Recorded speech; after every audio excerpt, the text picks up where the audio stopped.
चलो स्टूडेंट्स, अच्छा अब हम अपना नेक्स्ट टॉपिक करते हैं। अभी प्रीवियस वीडियो में हमने ना कुछ अपने परमेबिलिटी के रिलेटेड कुछ मटेरियल्स को अभी हमने स्टडी किया है कि किन की परमेबिलिटी हाई होती है, रिलेटिव परमेबिलिटी किन की लो होती है, किसी की हमारी इक्वल टू 1 होती है, यूनिटी। ठीक है, तो उसी पे बेस्ड है हमारे मैग्नेटिक सर्किट्स। जब भी हम मैग्नेटिक सर्किट बनाते हैं तो हमें कहीं सर्किट्स में तो ज़रूरत पड़ती है परमानेंट मैग्नेट की, कुछ एप्लीकेशंस में हमें ज़रूरत पड़ती है अपने आर्टिफिशियल मैग्नेट की। अब हमें आर्टिफिशियल मैग्नेट जब बनाना होता है तो उसी पे बेस्ड है हमारे मैग्नेटिक सर्किट्स। अब देखिए मैग्नेटिक सर्किट हमें कितना फ़ायदा होने वाला है कि नहीं, अगर हमें मैग्नेटिक यानी कि इलेक्ट्रोमैग्नेटिक ये इंडक्शन अगर फील्ड हमारी लाइमलाइट में ना होती तो आज हमारी बहुत सारी एप्लीकेशंस में हम इतनी रिसर्च या इतनी ग्रोथ नहीं कर सकते थे जितना कि आज हमें, मतलब यू कैन से दैट कि हम अगर अपनी इलेक्ट्रिसिटी को भी सेव करते हैं किसी हद तक तो विद किसकी हेल्प से होता है, ये मैग्नेटाइजेशन की हेल्प से। जब से ये फील्ड हमारी इन्वेंट हुई है तो हमें बहुत सारी चीज़ों में हमारी क्या हुई, बचत हुई है, यू कैन सी दैट। ठीक है, किस चीज़ में बचत हुई है, इलेक्ट्रिसिटी के बिल में भी बचत हुई है। अब देखिए एक बात सुनिए, सबसे पहले हम देखते हैं कि मैग्नेटिक सर्किट्स होते क्या हैं। वो क्या कहता है कि अ क्लोज्ड पाथ, अब सर्किट है चाहे वो इलेक्ट्रिकल सर्किट है चाहे मैग्नेटिक सर्किट है, पाथ तो उसका क्लोज होगा ही होगा। वो ओपन है तो उसमें कहीं करंट नहीं पास करेगा। मैग्नेटिक सर्किट में क्या है, सारा काम मैग्नेटिक लाइंस का है।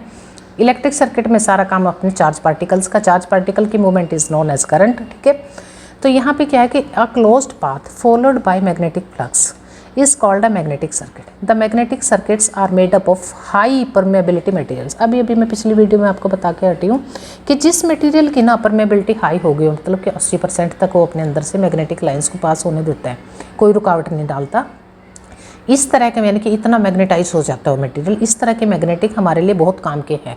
किसी भी मैग्नेटिक सर्किट को जब हम बनाते हैं ना उसकी मैन्युफैक्चरिंग के लिए इस तरह के मटेरियल की हमें ज़रूरत होती है। इसमें बेस्ट एग्जांपल हमारे आयरन है, सॉफ्ट आयरन हो गया एक्सेट्रा, ये इनसे बनते हैं हमारे। ठीक है, in this circuit magnetic flux starts from, जिस पॉइंट से मैग्नेटिक सर्किट में मान लो यहाँ से यहाँ तक उसने पूरा पाथ अपना कंप्लीट करना है, क्लोज्ड पाथ, यहाँ से स्टार्ट हुआ तो फिनिश भी इसी पॉइंट पे होगा, पूरा घूम घाम के सर्किट में अपनी फ्लक्स का पाथ। ठीक है, जिस पॉइंट से शुरू होते हैं उसी पॉइंट पे उसका फिनिशिंग पॉइंट भी वही होगा, उसका सेम ही होंगे फिनिशिंग एंड स्टार्टिंग पॉइंट। अब देखिए मैग्नेटिक जो सर्किट्स है ना, इनका टोटली प्रिंसिपल यानी कि इनका टोटल थ्योरी किस पे बेस्ड होते हैं, सोलेनॉइड थ्योरी पे। अब इस मैग्नेटिक सर्किट को समझने से पहले हमें थोड़ा सा किस में जाना पड़ेगा, अपने सोलेनॉइड को समझ लेते हैं कि सोलेनॉइड होते क्या हैं। अब सोलेनॉइड के बाद ही मैं आपको आगे बता पाऊंगी अपना मैग्नेटिक सर्किट का बाकी का फंडा। अब सोलेनॉइड क्या होते हैं ये देखिए। ठीक है, sole means pipe, noid mean shape, piped shaped something else. Okay, अब सोलेनॉइड का कैसे ये फंडामेंटल आया था, जैसे हमने फर्स्ट मैंने क्या बताया था आपका इलेक्ट्रोमैग्नेटिज्म में क्या बताया था कि जब भी हमें करंट करेंगे, ऑस्टेड का जो फर्स्ट एक्सपेरिमेंट था वो किस पे बेस्ड था, करंट कैरिंग कंडक्टर, यानी कि जैसे वो लैब में अचानक से एक एक्सपेरिमेंट क्या हुआ कि वो ऐसे कंडक्टर से करंट पास हो रहा था, वो देख रहा था कि वहीं पे गैल्वेनोमीटर की जो रखा हुआ था उसकी सुई अपने आप ही रिफ्लेक्ट क्या हो रही थी, डिफ्लेक्ट हो रही थी, इधर उधर घिल रही थी। तो उससे उसने आइडिया लगाया कि क्या बात हो रही है, ये सुई का इससे कंडक्टर से कोई कनेक्टिविटी नहीं, कुछ नहीं, इसका क्या लेना देना इस चीज़ से। उसी फंडामेंटल पे फिर क्या हुआ, उसने कंडक्टर के पास एक मैग्नेटिक नीडल जब वो रखता है तो उसे पता चलता है कि जो इलेक्ट्रिक करंट जिस कंडक्टर से या जिस वायर से पास हो रहा है उसके चारों तरफ मैग्नेटिक फील्ड जनरेट हो रही है और जिसकी डायरेक्शन क्या हो रही है, वही नॉर्थ टू साउथ हो रही है। अब वो फर्दर इसी तरह के एक्सपेरिमेंट करने उन्होंने शुरू किए एंड बहुत सारी खोज हुई। उसके बाद बहुत सारे साइंटिस्ट आए जो बहुत सारे जिन्होंने रिसर्च किए। उन्होंने क्या किया कि उन्होंने ना एक वायर ली और उसका एक कोयल ले लिया। अब सर्कल कोयल मतलब आप कैसे मान सकते हैं, एक सर्कुलर, जैसे कि आपका एक आप बैंगल का एग्जांपल ले सकते हैं सर्कुलर कोयल के तौर पे। तो उन्होंने जब उसमें से करंट पास कराया, एक ऐसे मैग्नेट मतलब एक इलेक्ट्रिकल वायर से उन्होंने क्या बना लिया, एक कड़ा टाइप गोल गोल। ठीक है, उससे उन्होंने करंट पास कराया। तब उन्होंने उसकी मैग्नेटिक फील्ड को जब उन्होंने नोट किया ना, तो वो क्या देखते हैं कि कुछ हद तक ना वो मैग्नेटिक फील्ड जो जनरेट हुई परमानेंट मैग्नेट की तरह ही थी, जो कि मैं पिछली वीडियोस में आपको बता चुकी हूँ। परमानेंट मैग्नेट के चारों तरफ कैसी फील्ड बनती है, जैसे मैंने सोलेनॉइड में देखा, इस तरह की फील्ड बनती है जिसकी डेंसिटी अच्छी खासी हाई होती है, डेंसिटी अच्छी सारी मैग्नेटिक लाइंस होती है, पोल के आसपास तो बहुत ही ज़्यादा डेंसिटी हाई होती है उनकी as compared to their body. तो उन्होंने वो क्या देखते हैं कि उस सर्कल के जो अंदर था ना, अब एक चूड़ी उन्होंने क्या किया, एक सर्कल बना लिया, एक गोल क्लोज्ड क्या बना ली, लूप बना ली उसी वायर की। और जब उन्होंने उसकी फील्ड को ध्यान से ऑब्जर्व किया, ऑब्जर्व किससे करेंगे वो एक्सपेरिमेंट, किसी चीज़ से, जैसे नीडल से, तो उन्होंने फील्ड की डायरेक्शन, वो क्या देखते हैं कि जब वो सुई के ना बीच में से जो फील्ड की डायरेक्शन है वो मैग्नेट परमानेंट मैग्नेट की तरह पैरेलल नहीं है वो लाइंस, वो क्या हो रही हैं, घुमावदार ही हो रही है सारी लाइंस। मान लो कि जैसे मैंने ये क्या थी, एक ये हमारी एक क्लोज्ड ना कोयल है। एक कोयल क्यों बोलूँगे इसको, क्योंकि पूरी कॉपर की एक वायर है किसकी, मैग्नेटिक मटेरियल जिसकी मैग्नेटिक परमेबिलिटी हाई है, सपोज करो वो मेटल लिया है हमने यहाँ पे, इस वायर से करंट पास करा दिया है। मतलब करंट पास के लिए मैं थोड़ा सा ना इसके दो ये क्या छोड़ दूँगी, दो टर्मिनल्स हो गए, एक पॉजिटिव हो गया एक हमारा नेगेटिव हो गया। तो इसको बैटरी से यानी कि सेल से कनेक्ट जब वो करता है एक्सपेरिमेंटली, तो क्या देखता है कि फील्ड यहाँ पे जनरेट हो रही है। कैसे फील्ड जनरेट हो रही है, हर एक पॉइंट पे देखता गया निडल के। अब वो क्या देखता है कि जो इसका मिडल पार्ट है यहाँ पे भी लाइंस ना पैरेलल नहीं है। वैसे तो क्या हो रहा है कि हमारी अपोजिट, जैसे ये हमारा अगर इस तरफ है तो इस साइड की फील्ड इस तरह ये कैंसिल हो जाएगी। तो वो देखते हैं कि क्या करें कि ये हमारी परमानेंट मैग्नेट की तरह क्यों काम करे, तो पैरेलल चाहिए थी उसको। मतलब बेस बॉडी में जो फील्ड है ना, जैसे इस सोलेनॉइड में मिलेंगे आपको पैरेलल लाइंस जा रही है ना, एक उसकी लेंथ के कोरस्पॉन्डिंग जितना लेंथ का हमने सोलेनॉइड यहाँ पे बनाया हुआ है, जितना हमने इसको डिज़ाइन कर दिया है। तो उसके बाद उसने क्या किया कि इस तरह की ना बहुत सारी कोयल कर बना ली, एक स्प्रिंग की तरह बना लिया उसने वायर से ही। अब वो स्प्रिंग की तरह वायर से जब बनाएंगे तो वो इंसुलेटेड वायर का यूज़ करेंगे। ये पॉइंट समझना, आप वाइवा में पूछ सकते हैं। अगर आप नंगी तार से कोई कोयल बनाते, कोई स्प्रिंग ही बना ले, स्प्रिंग क्या होता है, नंगे तार का वो होता है बिल्कुल, उस पर कोई रबड़ नहीं चढ़ी होती, इंसुलेटेड नहीं होता ना। अगर वो आपस में शॉर्ट होते, मान लो मेरे देखो माइक की मैं तार ना उंगली पे लपेट रही हूँ, ठीक है। अब मान लो मेरे ये जो है ना छल्ले किसकी बिल्कुल पास है और ये नंगी तार है, अगर मैं करंट पास कराऊंगी तो क्या होगा, शॉर्ट हो जाएगा, कुछ भी नहीं इनसे रिजल्ट निकलने वाला। तो मैं इंसुलेटेड में ऐसे ही, जैसे ये वायर चढ़ी हुई है ना, इस पर इस तरह की वायर उन्होंने ली और उसके ना ऐसे ऐसे बहुत सारे छल्ले, जैसे यहाँ पे एक छल्ला का एग्जाम्पल दिया ना मैंने, उससे उनको फील्ड सेटिस्फैक्ट्री नहीं मिली। मैग्नेटिक फील्ड जो यहाँ पे जनरेट हुई वो इतनी सेटिस्फैक्ट्री नहीं थी।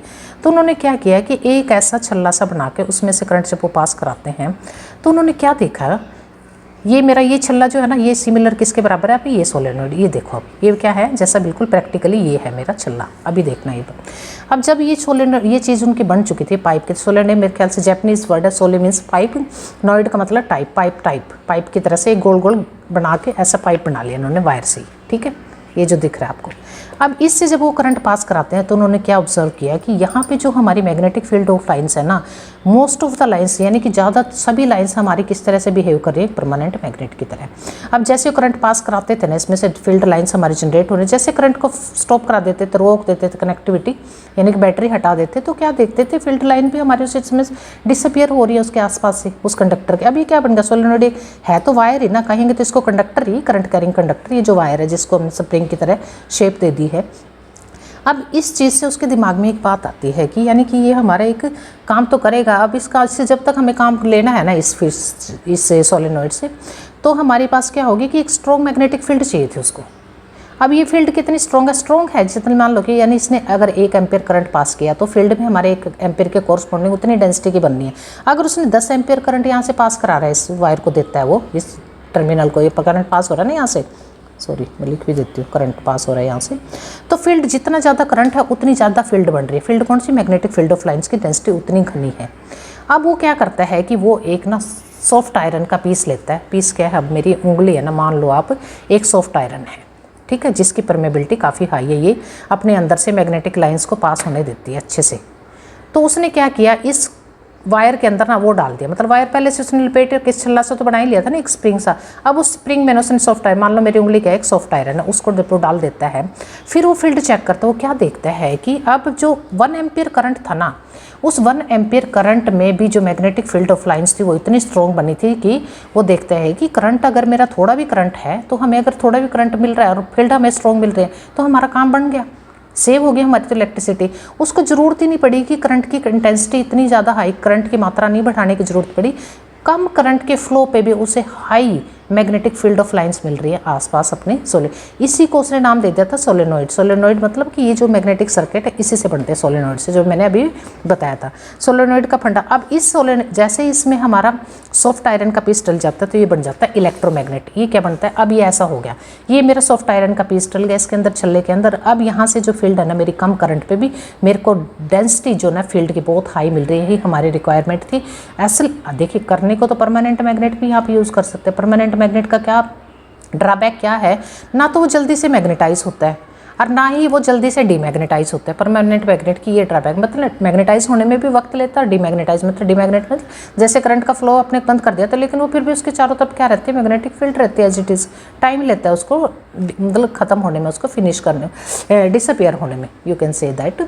तो सॉफ्ट आयरन यानी कि आर्टिफिशियल जो मैग्नेट है, इसको हम बोलते हैं, इनको हम बोलते हैं अपने को इलेक्ट्रोमैग्नेट।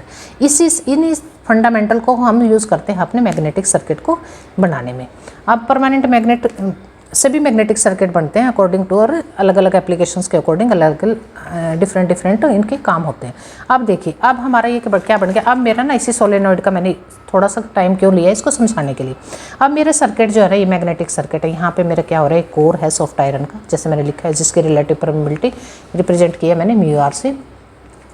और ये अच्छा, ये थोड़ा सा कंसीडर किया मैंने, solenoid having n turns, number of turns, n क्या था मैंने पिछले वीडियो में बताया, लपेटे देना, कितने लपेटे दिए, 10 दिए, 20 दिए, 30 दिए, ठीक है।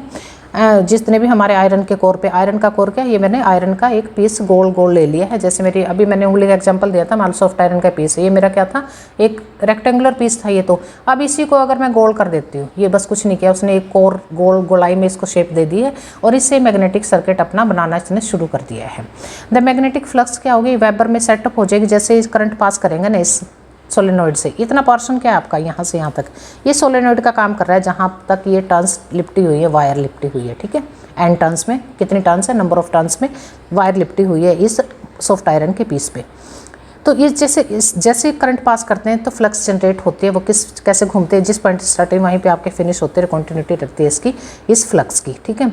और करंट जैसे हम पास कराते हैं सोलेनॉइड से, एल क्या है इसका, सर्कुलर पाथ, किसका, mean length of the magnetic circuit की, इसकी मीन लेंथ। और ये थोड़ा सा एरिया अगर हम काट के देखते हैं, ए इसको बोलते हैं cross section area of core, इस कोर का, ये दिस वन, ठीक है। अब इसी से हमारी ना कुछ कैलकुलेशंस हैं मैग्नेटिक सर्किट में, जैसे कि हमारी फ्लक्स डेंसिटी किससे रिप्रेजेंट करते हैं हम, बी से। बी क्या होती है हमारी flux per unit area, flux को हम रिप्रेजेंट किसकी यूनिट कहती है, वेबर। एरिया किस में होता है, मीटर्स में, ऐसे यूनिट के कॉरस्पॉन्डिंग, तो एरिया की यूनिट क्या होती है, मीटर स्क्वायर ना, स्क्वायर में आते हैं ना, एरिया मीटर लो या सेंटीमीटर लो, वो तो यूनिट हमारे ऐसे में मीटर, तो मीटर स्क्वायर होगी। अब मैग्नेटाइजिंग फोर्स होता है ना इन कोर में, क्या होगा, मैग्नेटाइजिंग फोर्स बोले मैग्नेटिक इंटेंसिटी की बात होगी, तो वो क्या होता है हमारा density divided by mu r गुणा में, यानी कि absolute permeability of that material, ठीक है। और एच को अगर हम पिछली वीडियोज़ के कॉरस्पॉन्डिंग देखें तो ये हमारा क्या होता है, इंटेंसिटी किसके इक्विवेलेंट होती है, हमारी फ्लक्स एरिया और परमेबिलिटी, यानी कि 80 पर मीटर इसकी क्या हो जाती है, एम्पियर टर्न्स पर मीटर इसकी यूनिट होती है। और क्योंकि यहाँ पे बी जो है ना हमारा, उसी को हमने किससे रिप्लेस किया है, सच में देखें तो बी को ही हमने रिप्लेस किया है अपने, बी किसके इक्विवेलेंट था, 5/A से। एच में बी को हमने किससे रिप्लेस कर दिया, 5/A, और एज इट इज़ रखा इस चीज़ को एज पर। अब एक हमारा ना लॉ आता है वर्क लॉ, उसके कॉरस्पॉन्डिंग हमारी जो है H into l is equals to N i, n क्या नंबर ऑफ टर्न्स, आई क्या है एम्पियर करंट की यूनिट, करंट है, ठीक है। तो H को हम किससे, H की जगह हमने क्या लगा दिया, पुट कर देंगे हम ये वैल्यू, और एल रहेगा, एन आई रहेगा, ठीक है। तो इसमें से अगर हमें फाई अपना निकालना हो तो क्या होगा, phi is equals to N I गुणा में A area mu naught and mu R divided by L. और अगर हम इतनी सी अपनी इसको अगर मैं इसके नीचे ले जाती हूँ ना, इस चीज़ को L डिवाइडेड बाय ये हमारा रेजिस्टेंस की तरह काम करते हैं, यानी कि रिलेक्टेंस। मैग्नेटिक सर्किट में हम रेजिस्टेंस वर्ड यूज़ नहीं करते, वहाँ पे हम क्या यूज़ करते हैं, रिलेक्टेंस, ठीक है। तो यहाँ पे कुछ नहीं किया, phi is equals to N i divided by l, और इसको मैं नीचे ले गई हूँ तो ये मेरा पूरा का पूरा ये वाली जो टर्म है ना मेरी, ये क्या बन जाती है, मेरी रिलेक्टेंस बन जाती है ओम्स लॉ के कॉरस्पॉन्डिंग। अब हमारी फाई की जो वैल्यू है ना, फ्लक्स की जो वैल्यू, वो कितनी आएगी, n i divided by r, यानी कि सर्कुलर थोड़ा आर है तो ये किसको क्या बोलते हैं, रिलेक्टेंस। इसकी जगह आगे रिलेक्टेंस मीन्स आर से रिप्लेस कर दिया। ओम्स लॉ ऑफ मैग्नेटिज्म, इसको हम बोलते हैं ओम्स लॉ ऑफ मैग्नेटिज्म। जैसे इलेक्ट्रिसिटी में हमारा था ना ओम्स लॉ, इसी तरह से यहाँ पे भी n i divided by r, यानी कि रिलेक्टेंस क्या है, ओम्स लॉ ऑफ मैग्नेटिज्म। ये हो गया मैग्नेटिक सर्किट। अब हमारा ना कंपैरिजन चलेगा नेक्स्ट वीडियो में, इलेक्ट्रिक और मैग्नेटिक सर्किट में क्या डिफरेंसेस हैं, क्या उनमें सिमिलरिटीज़ है, एनालॉजी उनकी कैसे वो सेम है एक तरह से, और कहाँ पे थोड़े से पॉइंट्स उनके एक दूसरे से डिफरेंट है। Thank you very much. अगर बच्चों वीडियो अच्छी लगे सब्सक्राइब जरूर किया करो और कमेंट जरूर करना, कोई चीज़ समझ नहीं आती है तो उसको बताया करो।